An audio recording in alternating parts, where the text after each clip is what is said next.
It has been said that if there is ever to be such a thing as a true universal language, it will most likely be expressed in the realms of mathematics, geometry, energy patterns, and frequency. Could it be that this language, or at least the foundation of it, already exists here on Earth? Is it possible that over the course of thousands of years, we have been somehow guided in the process of creating this new form of communication? And if so, what type of information will be conveyed through it that could not be expressed any other way? In the search for answers, we must be prepared to trek through both time and space, to open our eyes and minds wide enough to notice compelling coincidences, and to stand back far enough to see if the building blocks of some kind of mathematical, spatial, frequency-based language emerge. But before we begin our journey, we will pause here in the present day to notice some of the ways that we measure and tabulate the world around us. This is an important step, for how we count and measure things can be as revealing as why we count them. First, we will take a look at the way we measure time. For all practical purposes, the smallest unit is 1 second, and we all know it takes 60 seconds to make a minute, and then 60 of these minutes to make an hour. This hour, of course, is the unit by which we divide our days, and these days become months, years, decades, centuries, and so on.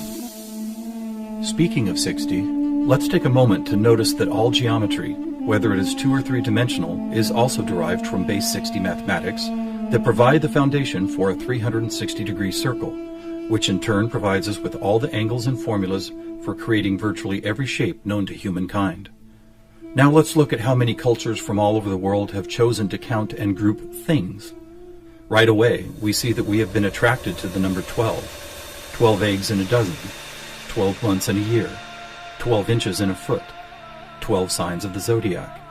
Strangely, whether it's tallying disciples or mythical gods, the number 12 appears often in the telling of our greatest stories about ourselves. And what about distance? Your local town might be measured in meters or other units, but when we talk about measuring our planet, the standards we all use revert back to base 60 units of miles, minutes, or geometrical degrees. Are you noticing the pattern here? We seem to be encountering a lot of 12s and 60s. Are they related? And if so, how? To answer that piece of the puzzle, we must travel roughly 5,000 years back in time to visit the ancient Sumerian culture of Mesopotamia, for here is where our 1260-based math comes from. This counting system, which was invented by the same people who produced the world's first written language, involved counting the knuckles of the 4 long fingers on one hand and then multiplying them by all 5 digits on the other hand. If you do this, you will get a maximum number of 12 knuckles times 5 fingers, which of course totals 60. How these cosmic jumps in language and mathematics occurred so suddenly is open to debate. But it is interesting to note that the ancient Sumerians themselves wrote about being given this information by sky god visitors they called the Anunnaki. Who and what the Anunnaki were is a hotly contested subject, but one thing that cannot be denied is the fact that over 5,000 years ago, a mathematical system was born that incredibly still serves us today. So now that we have our various units of measurement, all based on the Sumerian 1260 counting system, let's jump forward to a few pivotal moments in history and see what other numbers, patterns, and synchronicities appear. In the 6th century BC, on the Greek island of Samos, the famed mathematician Pythagoras led a school of thought that married philosophy, mathematics, music, and of course geometry. And while Pythagoras did not discover advanced geometry, he did apply it in new ways, especially to music. For instance, he noticed that when a tauten string was plucked, it would create a tone. And when that string was divided in half, it would make the same tone only twice as high in pitch.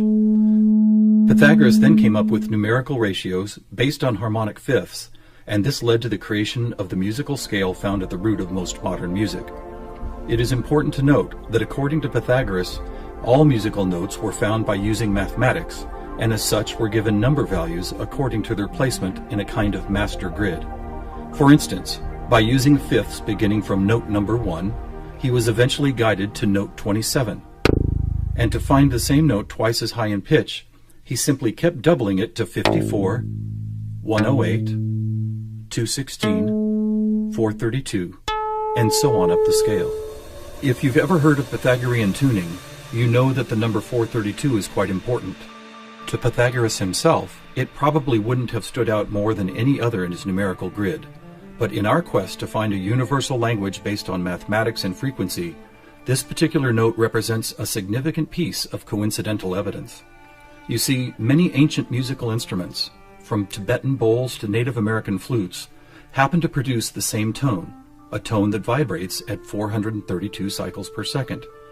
That's compelling, but even more intriguing is the fact that Pythagoras was not calculating vibration cycles to find tone 432. It just happens to be the same number. What's more, for decades, most modern musical instruments were also tuned to this same fourth octave A, with a value of 432 cycles. How could this be? Who chose this particular note as the keystone for instrument tuning, and more importantly, why?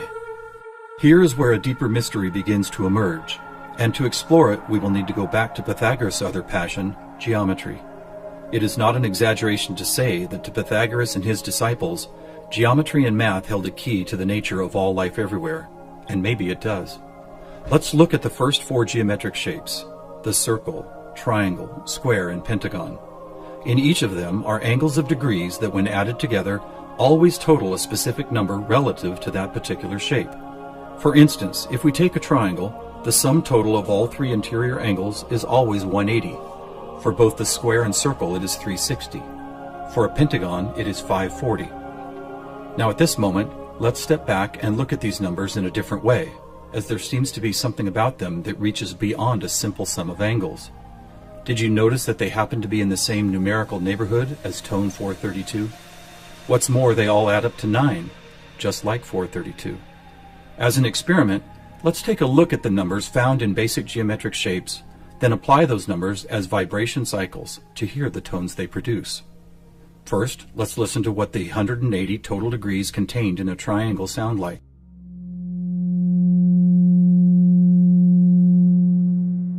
And here's a squares and circles 360 in cycles per second. A perfect octave up from the triangle. What about the pentagon at 540? That sounds like a harmonic fifth of the other two. That's interesting. What are these tones? They are F sharp and its perfect harmonic fifth of C sharp. Let's keep going. What does a hexagon 720 sound like? Another F sharp. Here's a seven-sided septagon, which totals 900. This is an A sharp, which happens to be the note required to complete an F sharp major chord in perfect three-part harmony.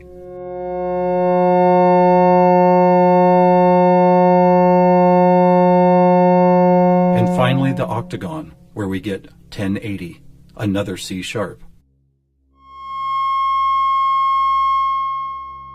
Suddenly, geometry is expressed by tones, and these tones just happen to create the most beautiful form of music, a perfect three-part major chord in the key of F sharp.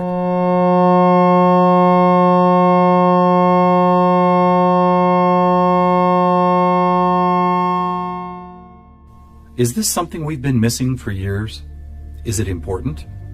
To the famous philosopher and mathematician Plato, the answer would have been a resounding yes, for it is Plato who advanced the study of two-dimensional geometry into three-dimensional geometry, and who began to recognize that nature, whether expressed as a tone, the petal design of a flower, or the spiraling design of a seashell, seemed to follow a 3D mathematical pattern.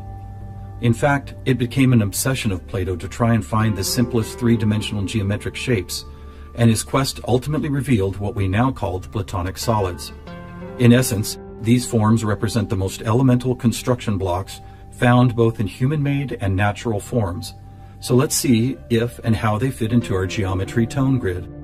First, there is the tetrahedron, or a three-sided pyramid comprised of four interlocking triangles. As we did before, let's add up all the angles found in those four triangles. The answer, 720, which we have already seen is the tone F sharp.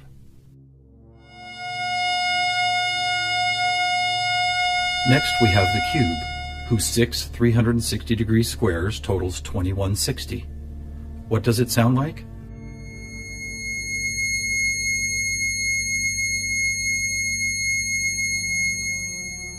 2160 is a high C sharp, and as you will see later, a very interesting number for other reasons as well. Next up is the octahedron. Constructed of 8 triangles, this shape totals 1440, which is another perfect F sharp higher up the scale. The icosahedron is made up of 20 triangles, so the total number of degrees is 3600. As a tone, 3600 vibration cycles create the A sharp needed to complete yet another F sharp major chord that sounds like this.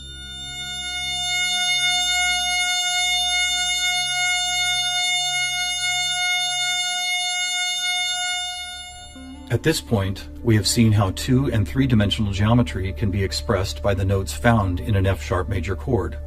Could this also be true with what is known as sacred geometry? To find out, we will first need to build a design called the germ of life, which, when repeated, goes on to reveal the seed of life, then flower of life pattern found at sacred sites all over the world. First, we start with a circle at 360 degrees, which is the familiar F sharp. We then add our second circle, bringing the total to 720, another F sharp. 3 circles totals 1080, which provides the harmonic fifth of C sharp. 4 circles is 1440, another F sharp. 5 circles totals 1800, or the A sharp needed to once again provide the harmonic third of an F sharp major chord.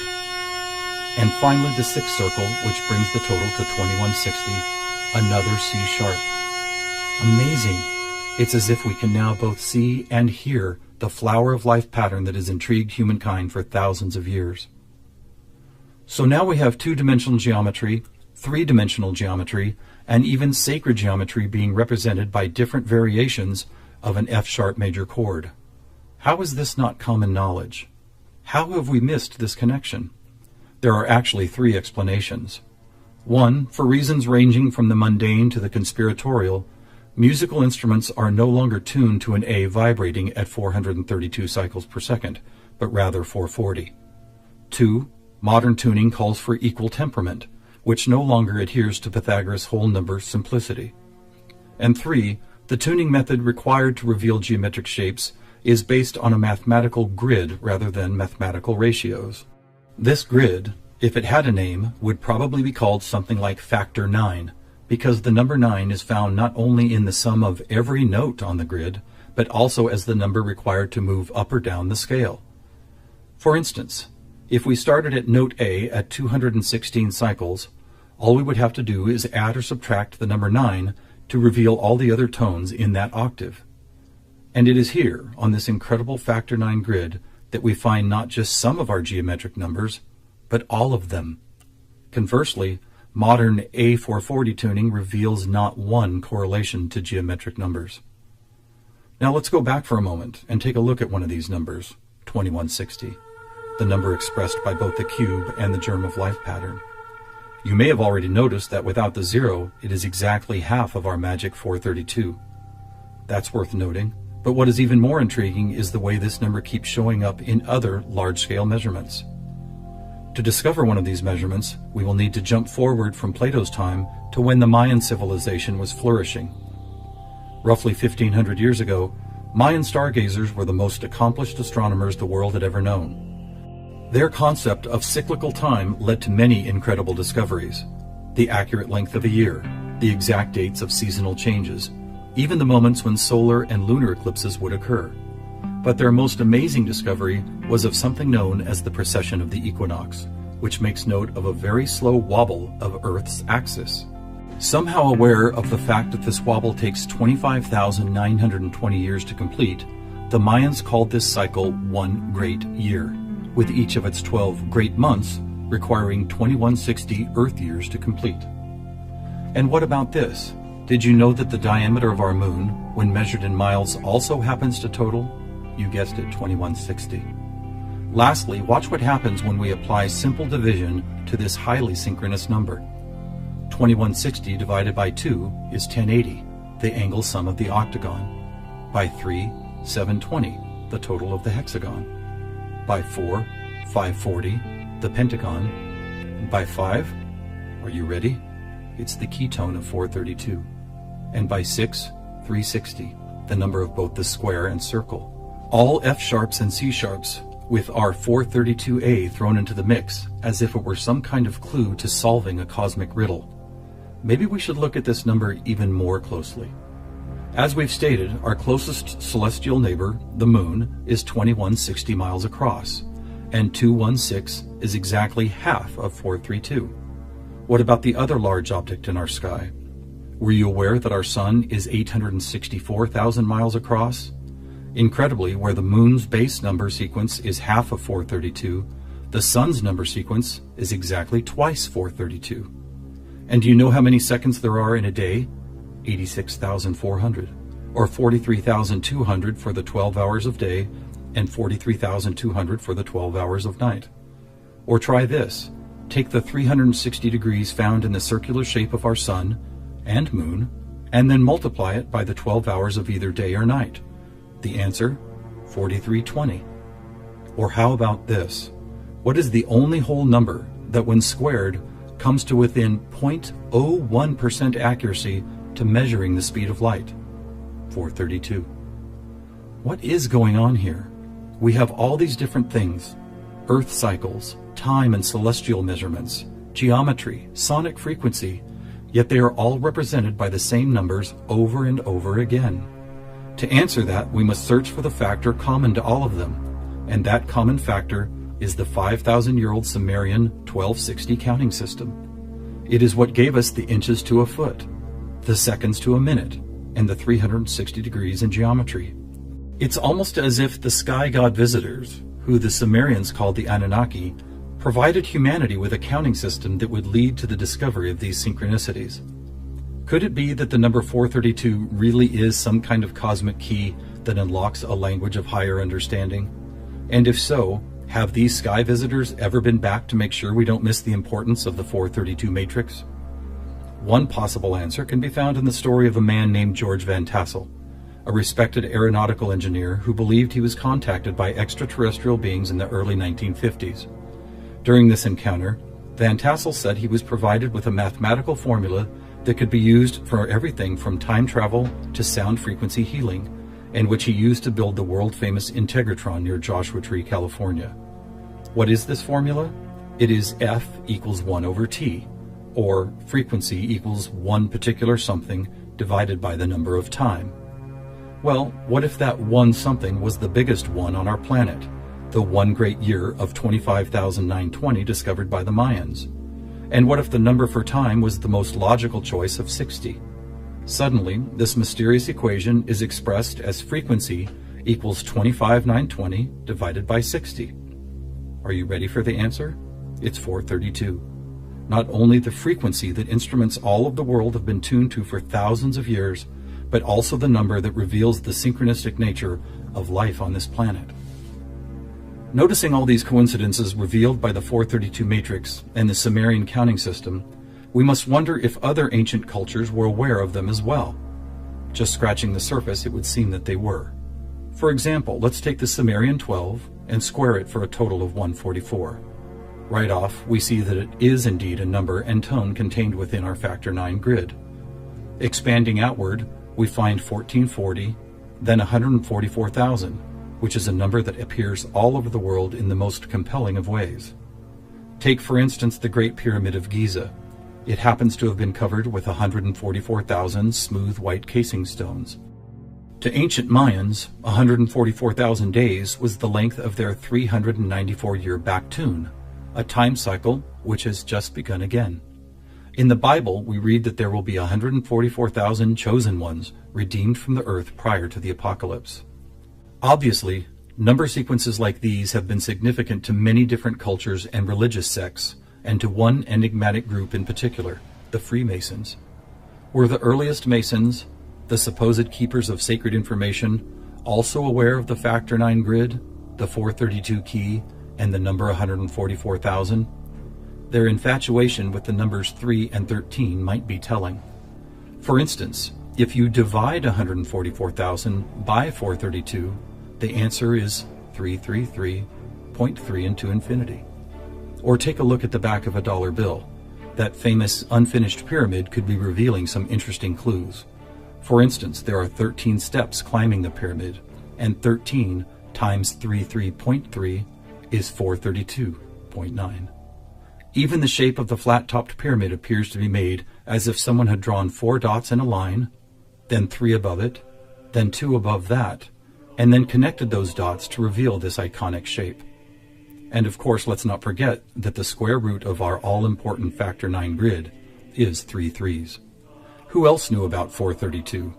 The answer is surprising. In India, large cycles of time are called Kali Yugas, and each one is 432,000 years long. In fact, the number 432 appears so often in sacred structures and myths, from Stonehenge to the pyramids, that author Joseph Campbell could not help but see it as the most important mythological number in history. So what do we have here? What is it that's trying to be expressed by all of these coincidences? One answer is that over the course of history, we have been somehow guided toward both the subconscious creation and eventual conscious recognition of a grand pattern based on frequency, mathematics, time, space, and geometry. Quite possibly, these synchronistic numbers, shapes, and tones represent the building blocks of a language that we do not yet fully understand, but could turn out to be the most important language we will ever learn. How will we use it? Who will we be conversing with? Time will tell. Thousands of years ago, from locations all over the globe, various prophets, shamans, and seers described an era when humanity would make some kind of cosmic leap into a next level of consciousness. Here, at the dawning of the age of Aquarius and the start of a new Mayan Baktun cycle, maybe it's happening.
noticing the pattern here?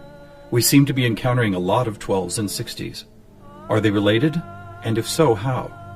To answer that piece of the puzzle, we must travel roughly 5,000 years back in time to visit the ancient Sumerian culture of Mesopotamia, for here is where our 1260-based math comes from.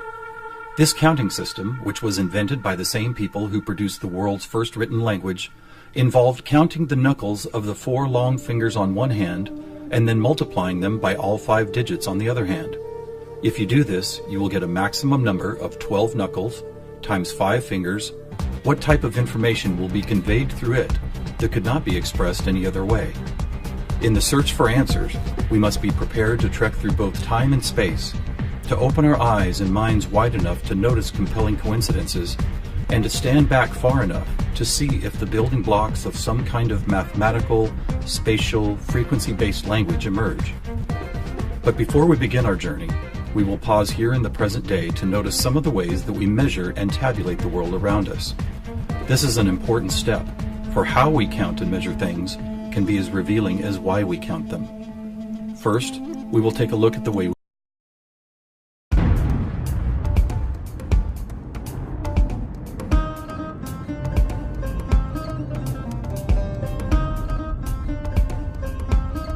It has been said that if there is ever to be such a thing as a true universal language, it will most likely be expressed in the realms of mathematics, geometry, energy patterns, and frequency. Could it be that this language, or at least the foundation of it, already exists here on Earth?